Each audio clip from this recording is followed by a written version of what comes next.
நடிகர் சிவகுமார் புகழ்பெற்ற தமிழ் திரைப்பட நடிகர் மற்றும் ஓவியர் ஆவார்.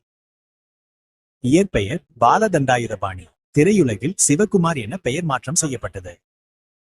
அக்டோபர் 27, 1941 காசிகவுண்டன்புதூர், கோயம்புத்தூர் மாவட்டம், தமிழ்நாடு. துவக்கம் 1965ஆம் ஆண்டு வெளியான காக்கும் கரங்கள் திரைப்படத்தில் அறிமுகமானார். நடிப்பு சுமார் 195க்கும் மேற்பட்ட திரைப்படங்களில் நடித்துள்ளார். குறிப்பிடத்தக்க திரைப்படங்கள் சிந்து பைரவி, ஆட்டுக்கார அலமேலு, ரோசாப்பூ ரவிக்கைக்காரி, அன்னக்கிளி, தெய்வம். பிற திறமைகள்: இவர் ஒரு தேர்ந்த ஓவியர். சென்னை அரசு கலை மற்றும் கைவினைக் கல்லூரியில் கவர்மெண்ட் காலேஜ் ஆஃப் ஆர்ட் மற்றும் கிராஃப்ட் படித்தவர். கம்பராமாயணம் மற்றும் மகாபாரதம் போன்ற தலைப்புகளில் மேடைகளில் சிறப்பாக சொற்பொழிவாற்றுவதிலும் புகழ்பெற்றவர். இவரது மகன்கள் சூர்யா மற்றும் கார்த்தி ஆகியோரும் தமிழ் திரையுலகின் முன்னணி நடிகர்கள் ஆவர். இவர் தமிழ் திரையுலகிற்கு ஆற்றிய பங்களிப்பிற்காக பிலிம்பேர் விருதுகள் மற்றும் தமிழ்நாடு அரசு திரைப்பட விருதுகள் உட்பட பல கௌரவங்களை பெற்றுள்ளார்.